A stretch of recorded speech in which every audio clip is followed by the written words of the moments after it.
अस्सलाम वालेकुम इमरान। आज का जो हमारा टॉपिक है वो है रन लेंथ इनकोडिंग को डिस्कस करना, उसकी इनकोडिंग और डिकोडिंग दोनों को डिस्कस करेंगे। इसके अलावा इसके जो टाइप्स हैं यानी कि types of run length encoding, जिसके अंदर हमारे पास काउंट बेस्ड आ जाता है, ब्लॉक बेस्ड आ जाता है, स्केप बेस्ड, वो हम अपकमिंग लेक्चर्स के अंदर हम डिस्कस करेंगे, तो वो लाजमी देखिएगा। इसके अलावा रन लेंथ इनकोडिंग पे आज तो मतलब कि टेक्स्ट पे मैं लेक्चर रिकॉर्ड कर रहा हूँ। मतलब कि अगर आपको टेक्स्ट दिया गया हो तो उस पर रन लेंथ इनकोडिंग किस तरीके से लगाते हैं, जो कि ज़्यादातर पूछा जाता है। इसके अलावा इमेजेस पे किस तरीके से लगाते हैं, वाइट ब्लैक इमेजेस होगी या फिर आरजीबी इमेजेस होगी, तो उस पर भी मैंने लेक्चर रिकॉर्ड किया है, तो वो वाले भी आप लाजमी देखिएगा ताकि आप लोगों को क्लियर हो जाएगा किस तरह से क्वेश्चन पूछा जा सकता है एग्जाम में और उसको किस तरह से सॉल्व करना है। ठीक है, तो स्टार्ट करते हैं।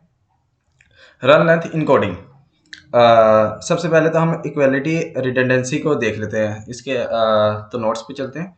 इक्वलिटी रिडंडेंसी क्या होती है कि ये इस तरह की फॉर्म है जिसमें हमारे पास जो सेम सिंबल है ना वो बार बार अपेयर होता है कंसेक्टिव मतलब पोजीशंस पे। लाइक यानी कि ए अगर 0 पोजीशन पे होकर हो गया ना तो ए ही दोबारा 1 पोजीशन पे आ रहा है, ए ही दोबारा 2 पे आ रहा है, ए ही आ रहा है 3 पे। ये नहीं कि अगर ए 0 पोजीशन पे होकर हो गया और दूसरा ए मतलब कि बीच में दूसरे करेक्टर्स आ गए, letters like B C D, और फिर जाके ए आ रहा है, तो उसको हम रिडंडेंसी नहीं कर, मतलब कि वो उसके अकॉर्डिंग नहीं होता, उसको हम रन में कंसीडर नहीं करते। अब रन क्या होता है? रन दरअसल ये आपके सामने एग्जांपल है, ए 4A triple B and 4C।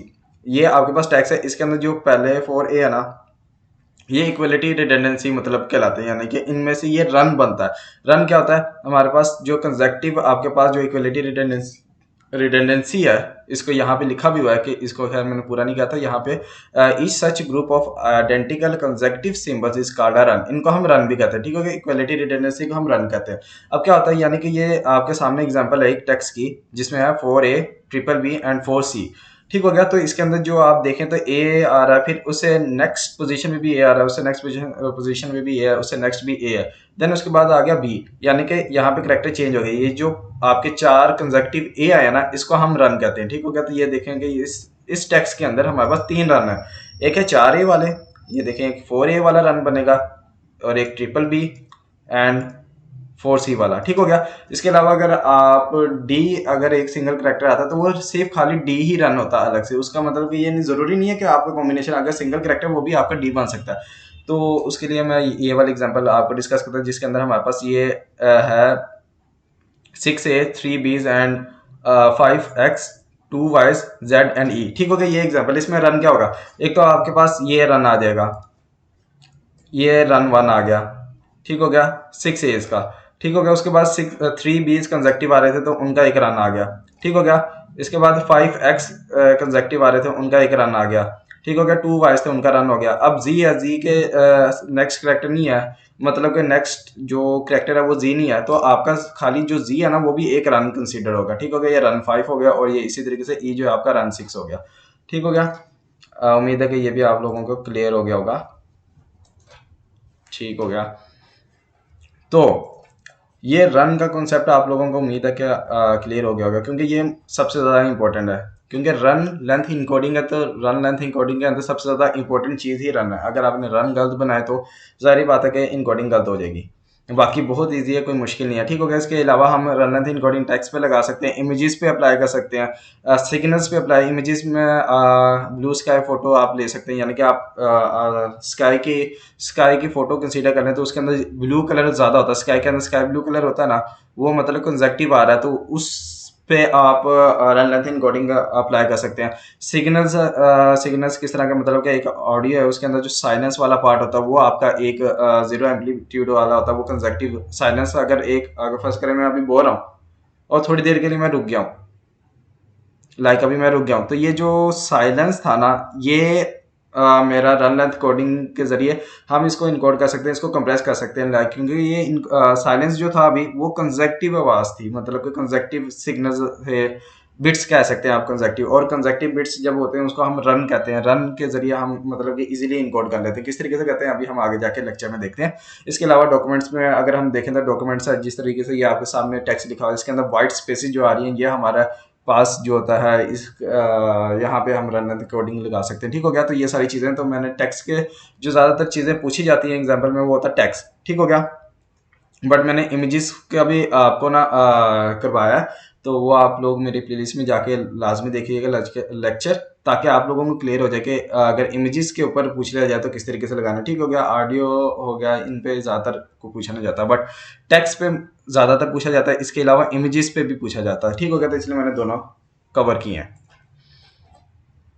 तो अगर एक और एग्जांपल रन के ऊपर देख लेते हैं, ये आपके सामने जो है ये एक स्ट्रिंग आपको प्रोवाइड कर दी गई है, इसमें रन कौन कौन से बन रहे हैं, तो आपने गौर करना है, क्योंकि रन का कॉन्सेप्ट मैंने आपको दे दिया। तो कंसेक्टिव जो मतलब के करेक्टर्स आ रहे होते हैं उनको हम रन कहते हैं। अगर हम डब्ल्यू को देखें तो ये डब्ल्यूज आ रहे हैं, कितने आए हैं हमारे पास, 13 डब्ल्यूज आ रहे हैं। अगर आप इसको काउंट करेंगे ना, ये एक हमारा रन हो गया, कितने 13 है, तो एक 13 डब्ल्यू मतलब कि ये हमारा रन 1 हो गया।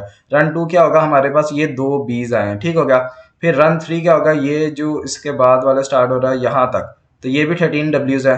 ठीक हो गया, तो ये रन 3 हो गया। उसके बाद ये देखें बी, ट्रिपल बी है, तो 3B हमारा रन 4 हो गया। And the last one is डब्ल्यूज दोबारा आ रहे हैं, और कितने आ रहे हैं, कंसेक्टिव 9 आ रहे हैं। तो ये हमारे पास W9, यानी कि ये हमारे पास 5 रन्स बने हैं इसमें से। ठीक हो गया, तो अब इसकी प्रॉपर्टीज को डिस्कस कर लेते हैं। रन की प्रॉपर्टीज 3 प्रॉपर्टीज होती है। एक होता है मैक्सिमलिटी। मैक्सिमलिटी क्या होता है कि रन को ना आप एक्सटेंड नहीं कर सकते। मतलब ये कि क्योंकि एक रन उस टाइम होता है ना जब आपके पास कंसेक्टिव कैरेक्टर्स आ रहे हैं। अगर उसके बाद जारी बात है रन उस टाइम स्टॉप होगा जब एक कंसेक्टिव फर्ज करें एज आ रहे हैं कंसेक्टिव, और फिर आ गया बी, यानी कि डिफरेंट कैरेक्टर आ गया, तो आपका रन खत्म हो गया। तो उस चीज की बात करेंगे, क्योंकि the symbol before it and after it is different. क्योंकि अगर फर्स्ट करें ये देखेंगे, ये बी वाला ये वाला रन कंसिडर कर लेते हैं, इसके प्रीवियस जो करेक्टर है ना, इस रन से प्रीवियस वाला वो डब्ल्यू है, यानी कि बी नहीं है। इससे अगला जो है वो भी बी करेक्टर नहीं है, डब्ल्यू, यानी कि एक रन के शुरू में और आखिर में डिफरेंट करेक्टर होते हैं, जिसकी वजह से हम उसको एक्सटेंड नहीं कर सकते। फर्स्ट करें, अब ये 2B का रन है, अब मैं इसको कहता हूँ कि भाई मैं इसको एक्सटेंड करके 5B का रन बना दूं, ऐसे नहीं हो सकता। ठीक होगा, तो ये करेक्टर मतलब कि उसके रन के शुरू में और आखिर में करेक्टर डिफरेंट होते हैं। अब आप इसको कर रहे होंगे, इसको मैं इस रन को स्प्लिट कर दूंगा, नहीं स्प्लिट नहीं करना होता अंटिल जब तक आपके पास फिक्स्ड बिट का उसने ना कहा हो। ठीक हो गया, तो ये क्या मैंने बात की फिक्स्ड बिट वाली, तो ये आपको इसकी टाइप्स में जाकर पता लगेगा, क्योंकि ये है काउंट बेस्ड। जब हम count based run length encoding पढ़ेंगे ना, उसके आगे फर्दर 2 टाइप्स होती है, फिक्स्ड बिट लेंथ इनकोडिंग और वेरिएबल बिट लेंथ इनकोडिंग। तो उसके अंदर इस चीज़ का जिक्र आता है, तो आप लोग वो वाला लेक्चर लाजमी देखिएगा। ठीक हो गया, तो ये था हमारा मैक्सिमलिटी। डिसजॉइंटनेस का ये होता है कि रन की जो पार्टीशन होती है ना सीक्वेंस की, यानी कि एवरी सिंबल जो है ना वो belongs to only one run. यानी कि मैं ये नहीं कह सकता लाइक ये जो डब्ल्यू आ रहा है ना, ये वाला डब्ल्यू, इसको मैं कह दूं कि भाईजान ये इस रन के अंदर भी आ रहा है और इस रन के अंदर भी आ रहा है। फर्स्ट ये तो वैसे नॉनसेंस बनती है, क्योंकि डब्ल्यू बी के साथ तो कंबाइन नहीं हो सकता। ठीक हो गया, तो इसको और आसान तरीके से करके फर्ज करेंगे, ये मेरा पूरा एक रन है। ठीक हो गया, क्योंकि और अब मैं इसको 2 स्प्लिट में मतलब कि ये जो डब्ल्यू है ना, हाँ इसको ना दरअसल यहाँ से इस तरीके से करें, यानी कि इतना पोर्शन मैं कह दूं कि एक रन है, और फिर इसको ही दोबारा एक डब्ल्यू मिला के मैं कह दूं कि ये मेरा दूसरा रन है। इस तरीके से नहीं हो सकता, ये डब्ल्यू 2 रन के अंदर नहीं आ सकता, सिर्फ और सिर्फ एक रन के अंदर होगा, या तो लेफ्ट वाले में होगा या तो राइट वाले में होगा। ठीक होगा, तो ये आप एक सपोज करें इसकी एग्जांपल। वरना रन क्या होता है कि कंसेक्टिव जितने भी लेटर आ रहे हैं ना, कि कंसेक्टिव सेम लेटर्स, उन सबका एक ही रन बनता है, स्प्लिट नहीं करते। ठीक हो गया, तो ये बात लाजमी याद रखिएगा, ये बस समझाने के लिए मैंने आपको एग्जांपल दिया। दूसरा है अल्टरनेशन के अंदर क्या होता है कि adjacent runs always contains different symbol. जिस तरह आपने देखा भी होगा कि फर्ज करेंगे एक ये रन है और एक ये रन है, फिर ये रन है, तो ये इनके सिंबल्स जो है ना वो डिफरेंट है। ये देखें डब्ल्यू के बाद बी आया तो ये रन यहाँ पे खत्म है। अगर यहाँ पे ये 2B की जगह भी डब्ल्यू होता तो ये मेरा पूरा एक ही रन बन जाता। ठीक हो गया, तो ये मेरा एक रन कंसीडर होना था। तो ये करेंगे एडजेसेंट जो हमारे पास रन होते हैं ना, उनके डिफरेंट सिंबल जो है ना वो डिफरेंट होते हैं। जारी बात अगर सेम होगा तो वो एक ही रन कंसीडर किया जाता है। ठीक हो गया, तो अब हम चलते हैं एग्जाम्पल पे। ये प्रॉपर्टीज को मैंने डिस्कस कर दिया वहीं से। इसके बाद हमारे पास एक वर्क फ्लो होता है, उसमें ये क्या होता है कि सबसे पहले जो हमारे पास टेक्स्ट वगैरह होते हैं ना, वो हम बोरोस व्हीलर ट्रांसफॉर्म से गुजरते हैं, जिसको हम BWT कहते हैं। ठीक हो गया। यहाँ से इसकी जो आउटपुट आती है उसको हम MTA, उस पर हम MTF अप्लाई कर देते हैं। MTF की जो आउटपुट आती है उसके ऊपर हम रन लेंथ इनकोडिंग लगाते हैं। ठीक हो गया। तो ये हमारा एक वर्क फ्लो होता है। तो ये जो हमारे पास BWT एंड MTF एल्गोरिथम है ना, ये भी आपको मेरी प्लेलिस्ट में मिल जाएंगे, तो आप लोग लास्ट में वो देख लीजिएगा। तो समटाइम्स क्योंकि क्वेश्चन के अंदर यही पूछा जाता है कि ये आपके पास टैक्स है, इसके ऊपर आप BWT अप्लाई करें, देन उसके ऊपर आप MTF अप्लाई करें, देन उसके ऊपर रन लेंथ इनकोडिंग अप्लाई करें। क्योंकि रन लेंथ इनकोडिंग अकेला बहुत सिंपल सा, बहुत इजी सा, आप भी अभी देखेंगे तो आप कहेंगे ये तो बहुत 1 मिनट का मतलब के सोल्यूशन है इसका, इस पर इतना टाइम भी नहीं लगता है। ठीक है। तो इसलिए ये ज़्यादातर कंबाइन करके पूछा जाता है। ठीक हो गया। तो स्टार्ट करते हैं। एग्जाम्पल है आपके पास six As 3 Bs and 5x double Y and ZE। ठीक हो गया। ये आपके पास एग्जाम्पल है। उसने कहा कि आपने इनकोड करना by using run length encoding. ठीक हो गया। सिंपल रन लेंथ इनकोडिंग को आपने यूज करना है। इसकी टाइप्स वगैरह का भी उसने कहा कि ये वाली टाइप्स का, यानी कि count based run length encoding लगाना, या फिर ब्लॉक बेस्ड लगाना, या फिर आपने स्केप बेस्ड लगाना। तो ये उसने नहीं कहा, सिर्फ खाली रन लेंथ इनकोडिंग आपने इस पर अप्लाई करनी है। ठीक हो गया।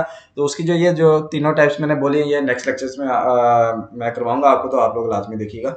ठीक हो गया। तो खाली सिंपल रन लेंथ इनकोडिंग आपने अप्लाई करना। रन लेंथ इनकोडिंग क्या है, आपने क्या करना है कि रन्स बनाने। रन्स क्या है, रन्स को ही हम रन लेंथ इनकोडिंग कहते हैं। ठीक हो गया। अभी वैसे मैंने रन्स आपको कराए भी थे। तो कंजेक्टिव ये देखें, एक ए कंजेक्टिव कितने आ रहे हैं, यहाँ तक ए आ रहे हैं, उसके बाद सिंबल चेंज हो रहा है। तो ये ए कितने, 1 2 3 4 5 6, 6 ए आ रहे हैं। ठीक हो गया। तो मैं क्या करूंगा, इसको लिखूंगा ए। ठीक हो गया। 1,6, 1,6 ये मेरा मतलब कि इनकोड हो गया, यानी कि ये जो मेरे 6 ए थे ना, ये रन लेंथ इनकोडिंग के अकॉर्डिंग इसमें मेरा ट्रांसफॉर्म हो गया, यानी कि 1,6। ठीक हो गया। उसके बाद नेक्स्ट जो लेटर है वो है बी। मैंने बी देखा, यानी कि एक रन है, ये इतना रन बना। कितने करेक्टर हैं, 1 2 3, 3 करेक्टर, यानी कि B,3। ये बी यानी कि ये बता रहा है कि ये बी सिंबल है और 3 बार आया। ठीक हो गया। तो ये बी जो मेरा इसमें ट्रांसफॉर्म हो गया। ठीक हो गया। इसके अलावा ये एक रन आ रहा था, तो ये कितने थे, 5x थे, तो x,5 आ गया। इसी तरीके से 2y थे तो y,2, z एक था तो z,1 एंड e एक था तो e,1 आ गया। तो ये जो मेरा था ना, इसको मैं रेज कर लेता हूँ। तो ये जो मेरी स्ट्रिंग थी, ये इनकोड होगी मेरी इस चीज में, A,6 B,3 x,5 y,2 z,1 and e,1 में। ठीक हो गया। तो ये खाली आप ये ब्रेसेस भी लगा सकते हैं, सर्कुलर ब्रेसेस, क्योंकि ये हर किसी का अलग अपना अपना तरीका होता है डिनोट करने का। कुछ ब्रेसेस के बगैर लिख देते हैं, कुछ ब्रेसेस के साथ लिखते हैं। ठीक हो गया। कुछ इस तरीके से भी लिखते हैं इवन के, मैं आपको दोनों लिख देता हूँ। यानी कि ए हमारा 6 था, तो A6, इसका तो खैर मैं ना टेक्स्ट साइज को बढ़ा दूं, किस तरीके से बढ़ेगा इसका।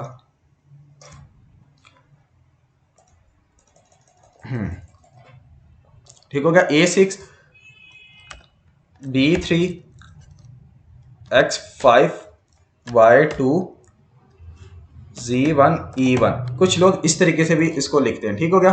तो यह हर किसी का अपना तरीका लिखने का, तो जो भी आपके सर ने कराया है तरीका, आप उसको फॉलो कर लीजिएगा। क्योंकि जारी बात है, हर टीचर का अपना तरीका होता है कि वो कौन सा मतलब कि किस तरीके से वो लिखा हुआ एक्सेप्ट करेंगे। ठीक हो गया। तो आपने उस लिहाज से ये चेंज कर लिया। ठीक हो गया। तो आप इसको इस तरीके से भी लिख सकते हो। तो इसको ठीक हो गया। तो अब हम क्या करते हैं कि अब ये जो है ना, इसकी एक्सप्लेनेशन है, ये देखें कि आपके पास ये क्या था कि ये जो चीज थी ना, ये एक ए, ये 1 बाइट आपने कंसीडर करना है। ठीक होगा। ये जो ए है ना, ये खाली एक कैरेक्टर, ये 1 बाइट ले रहा है। इसी तरह के ये 2 3 4 5 6 7 8 9 10 11 12 13 14 15 16 17 18, यानी कि ये जो टोटल स्ट्रिंग थी ना, ये टोटल स्ट्रिंग 18 बाइट्स स्पेस ले रही थी। ठीक हो गया। 18 बाइट्स। इसको जब मैंने रन लेंथ इनकोडिंग इस पे अप्लाई की, तो मेरे पास ये वाली चीज आ गई। ये वाली चीज क्या करती है कि ये जो एक कैरेक्टर है ना ए, इसको 1 बाइट लग रहा है, और ये जो इसके पास 1 बाइट कैरेक्टर को स्टोर करने के लग रहा है, 1 बाइट उसके मतलब साइज, उसके यानी कि कितनी बार आया उसको काउंट, उसके काउंट को स्टोर करने में लगा, यानी कि इस पूरी चीज को 1,6 को 2 बाइट्स लगे हैं मुझे स्टोर करने में। तो मेरे पास टोटल कितने आए, 1 2 3 1 2 3 4 5 6 मेरे पास टोटल रन्स बने हैं इनकोड रन लेंथ इनकोडिंग के अंदर आया है रन्स, और हर मतलब के पेयर को यानी कि 1,6 ये जो एक पेयर है इसको 2 बाइट्स लग रहे हैं, तो 6 multiply by 2 which is equal to 12 bytes. तो मुझे मतलब कि रन लेंथ इनकोडिंग जब इस स्ट्रिंग को जो कि जिसको 18 बाइट्स लग रहे थे उस पर जब मैंने रन लेंथ इनकोडिंग अप्लाई की तो मुझे अब वही चीज़ 12 बाइट्स के अंदर मेरी स्टोर हो गई, यानी कि मेरे 6 बाइट्स बच गई है। तो ये फायदा होता है मतलब कि रन लेंथ इनकोडिंग का। और इसके डिसएडवांटेजेस मतलब ये है कि अगर ये जो रन लेंथ इनकोडिंग है ना, ये अच्छे तरीके से उस टाइम परफॉर्म की जाती है, यानी कि उस स्ट्रिंग पे अच्छी तरीके से परफॉर्म होती है जिसके अंदर रन्स ज्यादा है, जिनकी लेंथ ज्यादा है। अगर फर्स्ट करेंगे आपके पास सिंगल सिंगल करेक्टर आ रहे हैं ना, तो उस पर आप रन लेंथ इनकोडिंग अप्लाई करेंगे ना तो आपका डिसएडवांटेज होगा, क्योंकि उसके अंदर ज्यादा स्टोरेज लग जाएगी। क्योंकि अब फर्ज करेंगे ये देखेंगे अगर एक करेक्टर है ना, ये एक था, फर्ज करें यहाँ पे तो आपके पास चलो आ गया ये 6 ए थे, तो उसको 6 बाइट्स लग रहे थे, तो उसको हमने 2 बाइट्स में स्टोर कर लिया 1,6 में। अब ये जो था जी, ये तो एक बार ही आया ना, तो इसको तो 1 बाइट ही लग रहा था, ओरिजिनल डाटा के अंदर इसको 1 बाइट लग रहा था स्टोर करने में, जबकि आप इनकोडिंग में देखें तो इसको 2 बाइट लग रहे हैं, एक जी को स्टोर करने में, एक उसके काउंट को स्टोर करने में। यानी कि यहाँ पे इसको ओरिजिनल डाटा के अंदर 1 बाइट लग रहे थे, जबकि इनकोडिंग रन लेंथ इनकोडिंग के बाद इसको 2 बाइट्स लग रहे थे। यानी कि रन लेंथ इनकोडिंग का ये डिसएडवांटेज है कि जब आपके पास छोटे रन्स आ जाए, छोटे रन्स मीन्स सिंगल सिंगल ज्यादातर मतलब कि सिंगल आपके पास करेक्टर आ जाए, तो उस पर आपकी जो स्टोरेज है ना, जो कंप्रेस डाटा होता है ना, वो ओरिजिनल साइज से एक्सीड कर जाता है। ठीक हो गया, तो ये डिसएडवांटेज है। एडवांटेज उस टाइम है कि जब आपके पास रन लेंथ जो है ना वो ज्यादा है, सिंगल से ज्यादा, लाइक अगर देखें तो ये 6 है, 3 है, यानी कि आप कह सकते हैं कि 2 भी है ना। अब 2 को अगर आप कुछ करें, यानी कि ये इस वाई को ये 2 थे, तो इनको स्टोर करने में हमारे पास 2 बाइट्स लग रही थी, जबकि रन लेंथ इनकोडिंग के बाद भी इसको 2 बाइट लग रही है, यानी कि 2 या 2 से ज्यादा आप कह देंगे रन की अगर लेंथ है ना, तो उस पर आप रन लेंथ इनकोडिंग अप्लाई कर देंगे तो आपका जो कंप्रेस साइज है ना वो ओरिजिनल साइज से कम ही आएगा। अगर आपके पास सिंगल करेक्टर्स आ रहे हैं तो उस पर आप रन लेंथ इनकोडिंग अप्लाई करेंगे तो आपका साइज डबल हो जाएगा ऑलमोस्ट। ठीक हो गया, क्योंकि एक फर्स्ट करेंगे जी था, अभी मैंने आपको एक्सप्लेन किया था, जी 1 बाइट ले रहा था ओरिजिनल डाटा के अंदर स्टोरेज में, जबकि हमने इनकोड किया तो जी 2 बाइट ले रहा है, एक जी करेक्टर को स्टोर करने में और एक उसके काउंट स्टोर करने में, तो वो यानी कि वो 1 बाइट से 2 बाइट्स में कन्वर्ट हो गया इनकोडिंग के बाद, तो वो डबल हो जाता साइज। ठीक हो गया, तो इसलिए हम प्रेफर करते हैं जब हमारे रन की जो लेंथ है ना वो 2 या 2 से बड़ी है, तो तब हम प्रेफर करते हैं कि हम रन लेंथ इनकोडिंग लगाए, अदरवाइज इसको इग्नोर कर दें, क्योंकि अगर सिंगल करेक्टर आ रहा है तो वो तो एक बाइट ले रहे हैं, और अगर हम रन लेंथ निकाल देंगे तो उस पर वो डबल बाइट्स लेने लग जाएंगे, तो वो फायदा नहीं। तो इस तरह का ये क्वेश्चन पूछा जा सकता है, इसलिए मैंने आपको बता भी दिया ये। ठीक हो गया, तो यहाँ पे मैंने सेविंग बाइट्स बताया कि ये फर्ज करेंगे सेविंग बाइट्स कितना था, यानी कि ए था, ए टोटल कितने थे 6 थे, तो यानी कि ओरिजिनल डाटा के अंदर वो 6 बाइट्स ले रहे थे, और जब हमने इनकोडिंग के बाद इनकोडिंग में उसको 2 बाइट्स लगे, तो 6 माइनस 2 यानी कि 4 बाइट्स हमने सेव कर लिए। इसी तरीके से यहाँ पे अगर बी का देखा जाए तो 3 बाइट्स में स्टोर हो रहे थे, क्योंकि 3 भी आ रहे थे 3, और इनकोडिंग में हमारे पास 2 बाइट्स लगे हैं इनकोडिंग के बाद, यानी कि 2 बाइट्स में स्टोर हो रहा था 3 minus 2 which is equal to 1, 1 byte save कर ली। इसी तरीके से अगर आप जी का देखें तो जी हमारा 1 बाइट ले रहा था ओरिजिनल, ठीक होगा, 1, और इनकोडिंग के बाद उसको 2 बाइट्स लगे, तो 1 minus 2 which is equal to -1, यानी कि इसने एक स्टोरेज ज्यादा ही लिया है, कम नहीं ली। ठीक है, तो बट अगर आप ओवरऑल कंप्यूट करें तो ओवरऑल जो ओरिजिनल डाटा था उसको 18 बाइट्स लगे थे, और जब हमने उसको कंप्रेस कर लिया बाय यूजिंग RLE तो हमारे पास 12 बाइट्स आए। ठीक हो गया, तो ये था हमारे पास encoding of run length algorithm. तो इसकी अगर हम स्पीड की बात करें तो इनकोडिंग स्पीड है बिग ऑफ एन, क्योंकि हम एक लूप लगाते हैं, इसमें लूप लगा के हम ट्रेवर्स कर रहे होते हैं और एक काउंट का वेरिएबल रख रहे होते हैं जिसमें हम इसका काउंट करते हैं। जैसे ही हमारे पास यानी कि ये सेम सिंबल्स आ रहे हैं तो हम इंक्रीमेंट करते रहते हैं, जैसे ही नेक्स्ट सिंबल चेंज हुआ या तो हम क्या हमें पता लग गया कि रन कंप्लीट हो गया और उसका काउंट हमने जारी बात स्टोर किया होगा, तो उसको हम फाइल के अंदर स्टोर कर रहे थे। ठीक है, तो इनकोडिंग स्पीड इसकी बिग ऑफ एन है, और encoding space complexity big of 1 है, क्योंकि हम इसके एक तो करेक्टर स्टोर कर रहे हैं प्लस इसके साथ उसका काउंट स्टोर कर रहे हैं। तो ठीक होगा, तो बिग ऑफ 1 के अंदर आपके पास स्पेस कम्प्लेक्सिटी इसकी आ जाती है। अगर हम डिकोडिंग स्पीड की बात करें तो वो भी बिग ऑफ एन ही है, क्योंकि सेम एक बार लूप लगाना, और इसी तरीके से डिकोडिंग की जो स्पेस कम्प्लेक्सिटी वो भी बिग ऑफ 1 है। तो अब हम डिकोडिंग पे चलते हैं कि डिकोडिंग हम किस तरीके से कर सकते हैं run length encoding run length algorithm की। तो आपके पास वही एग्जांपल है, यानी कि ये जो आपके पास आंसर आया ना इसी को मैंने डिकोड किया, तो ये मैंने यहाँ पे नोट डाउन कर लिया नीट करके, यानी कि A,6 B,3 X5 Y2 Z1 E1, इसको उसने कहा कि डिकोड करना by using run length algorithm. Okay, ठीक हो गया। तो आपने क्या करना है कि इन सीक्वेंस आपने सीक्वेंस लेफ्ट से स्टार्ट होना है। ठीक हो गया, इसको मैं रेज कर लेता हूँ क्योंकि ये आ गया। आपने लेफ्ट से स्टार्ट होना है। लेफ्ट से सबसे पहला करेक्टर क्या था, ए है। ए कितनी बार आ रहा है, 6 बार आ रहा है, तो आपने 6 एज लिख देना, ठीक हो गया। उसके बाद आपने देखा कौन सा करेक्टर बी है, बी कितनी बार आ रहा है, 3, तो उसके साथ ही आपने 3 बीज लिख दिए। देन उसके बाद 3 बीज के बाद आपने क्या देखा कि नेक्स्ट करेक्टर एक्स कितनी बार आ रहा है, 5 बार आ रहा है, तो 5 एक्स लिख दिया। इसी तरीके से वाई करेक्टर था, तो वाई कितनी बार आ रहा है, 2 बार आ रहा है, तो आपने 2 वाई लिख दिया। इस तरह जी था, जी कितनी बार आ रहा है, 1 बार आ रहा है, 1 बार लिख दिया। ई कितनी बार आ रहा था, 1 बार आ रहा है, 1 बार लिख दिया, ठीक होगा। आपने लेफ्ट से स्टार्ट होना, तो ये हमारा डिकोड हो गया। तो ये था हमारा आज का लेक्चर, जिसके अंदर हमने इनकोडिंग एंड डिकोडिंग को डिस्कस किया by using run length algorithm. तो अब हम नेक्स्ट लेक्चर्स के अंदर ही मैं आपको दिखा भी देता हूँ कि हम इसकी टाइप्स को डिस्कस करेंगे, जिसमें आता है काउंट बेस्ड आरएलई, जिसके अंदर आगे फर्दर 2 टाइप्स आ जाते हैं, जिसमें है fixed with count and variable with count, ठीक हो गया। और फिर दूसरी टाइप है escape based RLE and third one है ब्लॉक बेस्ड आरएलई, ठीक हो गया। तो इसके एग्जाम्पल, डिटेल एग्जाम्पल को डिस्कस करेंगे। मैं आपको दिखा भी देता हूँ, ये कॉन्सेप्ट मैंने यहाँ पे क्लियर कराया सारा, और उसके बाद एक डिटेल एग्जाम्पल कराई जिस तरह एग्जाम में पूछी जाती है एग्जाम्पल इसके रिलेटेड। और तो ये सारे मैं नेक्स्ट लेक्चर में डिस्कस करूंगा। प्लस इसके अलावा एक इमेजेस पे, मतलब कि ये तो था, ये जो अभी आज हमने डिस्कस किया रन लेंथ एल्गोरिथम की इनकोडिंग और डिकोडिंग का, वो तो हमने एक टेक्स्ट पे डिस्कस की, ठीक होगा। अगर इमेजेस पे अगर पूछ लिया जाए, व्हाइट ब्लैक इमेजेस पे या फिर आरजीबी पे पूछ लिया जाए, तो आरजीबी इमेजेस पे पूछ लिया जाए, तो उस पर 2 अलग अलग लेक्चर्स हैं, तो आप लोग लास्ट में देखिएगा, आप लोगों को वो वाला कॉन्सेप्ट भी क्लियर हो जाएगा, ठीक हो गया। अब आपसे नेक्स्ट लेक्चर मुलाकात होगी, तब तक के लिए अल्लाह हाफिज़, अपना ख्याल रखिएगा, दुआ में याद रखिएगा।